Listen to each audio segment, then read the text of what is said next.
Hello and welcome to your weekly horoscope for week commencing the 18th of April. This is for the Sun or the Ascendant. I'm going to give you some key strands to look out for. Please stay with me because then I will give you in detail each of the 12 zodiac sign forecasts.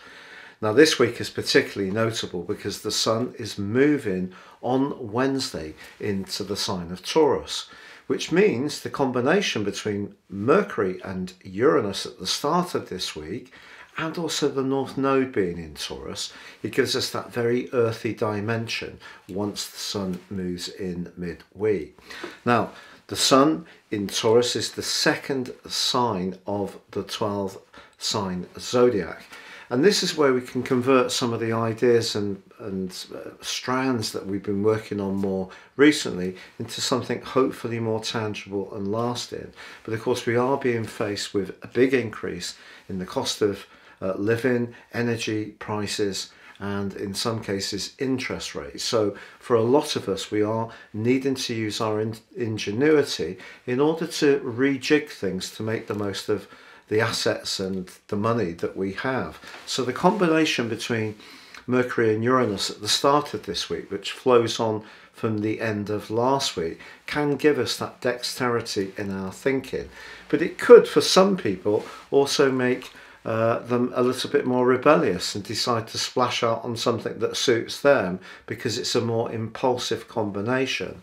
But that duo links with Venus that's exalted in the sign of Pisces, and in the case of Mercury and Venus are in a beautiful alliance for pretty well the whole of this week, but it is exact on Monday, so there could be some surprise invitations, an opportunity to join in with people that we're not expecting, but also someone could be very generous or let us know how much they appreciate our past help or support. So some good deeds can definitely be flagged this week. Later in the week, however, there is a quarter moon in the sign of Aquarius. That's the 11th house squaring with the Sun in the second.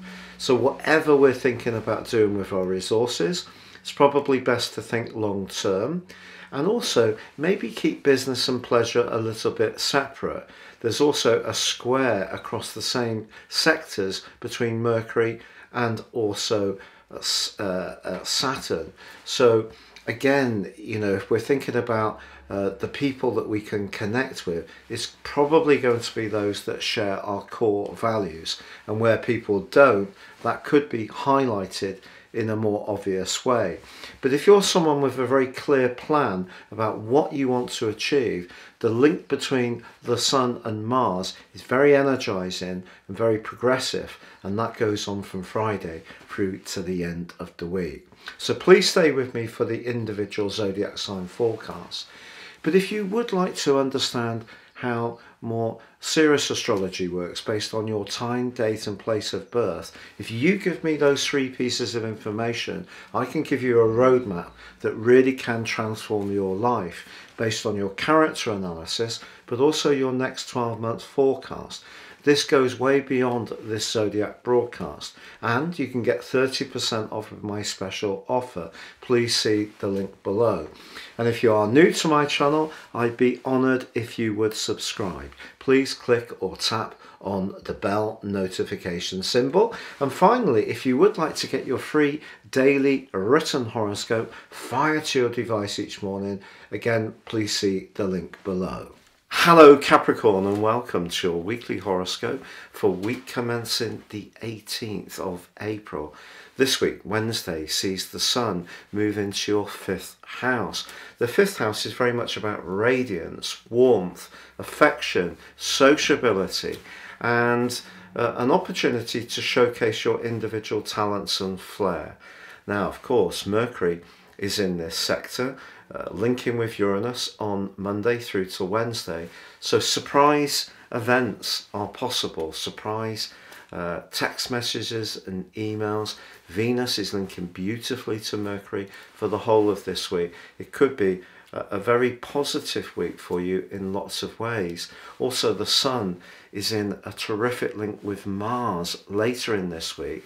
So this is going to give you a lot of passion for the things that you're enthusiastic about. Or will it be the person? Now, because Saturn, your ruler, does continue, it's rather an unyielding journey through your second house of expenditure. Does clash with Mercury later this week, and so does the quarter moon. So as much as there is a lot of exuberance around your chart this week, and also maybe a push to be a little bit more speculative in your approach, that quarter moon and Mercury square with Saturn are just saying don't bet the house on any ideas or strands you have. But at the same time, you know, we're all getting used to the new reality about some of our costs. So if you can be inventive about having a good time but making it work for you financially, then this week gives you a platform to do that. Also, Pluto in your sign since 2008 is in a very potent link to Jupiter. If there's something that you need to share with someone, maybe it is a message, maybe you want to write a blog, maybe you are in the middle of writing some kind of book or memoir, you can articulate yourself with tremendous passion this week for sure.